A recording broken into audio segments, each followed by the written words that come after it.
Zelda is the reason why I fence, so I thought it would be a perfect time with the new game coming out to talk about how the three weapons of fencing correspond perfectly to the three virtues of the Triforce. These three virtues are power, wisdom, and courage. Together, they're the only way to get the full power of the Triforce. They come together to form the ultimate power in-game, and this bleeds into any real form of combat too, but we'll cover that later. First, let's talk about each virtue and the respective weapon, the Triforce of power. So when you think of the word power, what do you think? I think of strength or generated force. The other thing that comes to mind for me is the ability to control others with the raw abilities that someone has. That is Saber. Of all three weapons, Saber fencers are those that dominate their opponents through the use of their immense power that they have in their legs. In fencing, footwork is a crucial part of the game. A lot of people would say it's the most important physical part of fencing. Saber fencers win in the footwork department by a long shot. Just look at how fast they accelerate, how quickly they can change direction, and how explosive each one of their movements is. The power that their legs wield make it that the referees don't even use the clock like they do in other weapons. Most points are achieved in the first few seconds as one or both fencers usually burst into motion,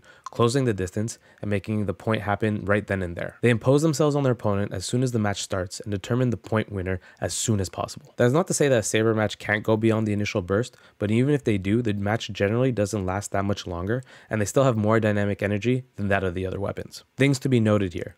Saber follows the rule of priority, meaning that the fencers have to basically control the situation in order to get a point. There are two main ways to do this. Be first to initiate an attack, or be the last one to successfully parry and hit your opponent. So when Saber fencers burst into action, they are going for that first to attack rule, which is why you see a lot of no points being awarded, since they attack and hit at the same time right after the ref says go. They're trying to use that pure power in their legs to take advantage, dominate their opponent, and win. The Triforce of Wisdom. Like Saber, Foil has the priority rules as well, but unlike Saber, they have a completely different pace and a different target area. In Foil, you can only get points by stabbing a torso area while conforming to the priority rules, while Saber was you have to hit above the belt and it's slashing rather than stabbing. Because of the slower pace and precision needed to get a point, there's a lot of tactical games that come into play for Foil. In Foil, you need to make a plan based on the patterns, strengths, and weaknesses of both you and your opponent while deceiving them to do what you want. Hesitation also makes you lose priority, therefore the ability to score.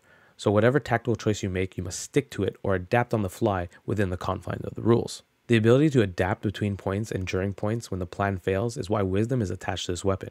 In other weapons, you have to adapt as well, but Saber you can muscle your way through situations, and in Epee, there's no priority rules to consider, which reduces those kinds of variables.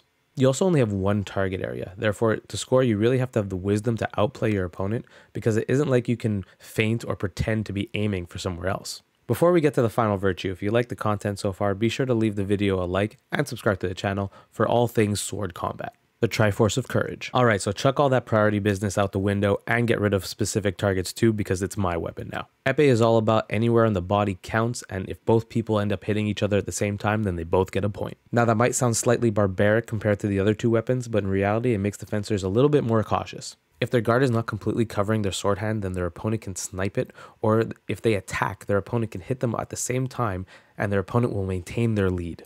No action grants you protections within the rules, therefore you need the courage to believe in every move you make, knowing that how easily you can get hit and the point can be stolen from you. While Foil has the rules as variables getting in the way of reaching a clear target, Epee has many targets and no priority. So to be good in Epee, you need to have the courage to get past all these possible things that can go wrong and still get the job done. The fact that there are no rules to protect you if you attack first or if you defended last makes Epee really scary, but that fear factor makes it super rewarding to get a touch, because that means you earned it the whole way through and nothing was protecting you as you did it.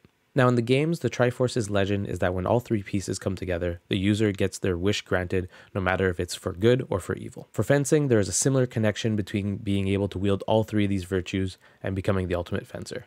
To become the ultimate fencer, you must have all three of these virtues. You can get far being really good at one of them, but in the end, no matter which weapon you choose, you must have all three of these capacities. You must have the courage to face any opponent and not fear the variables that can make you lose.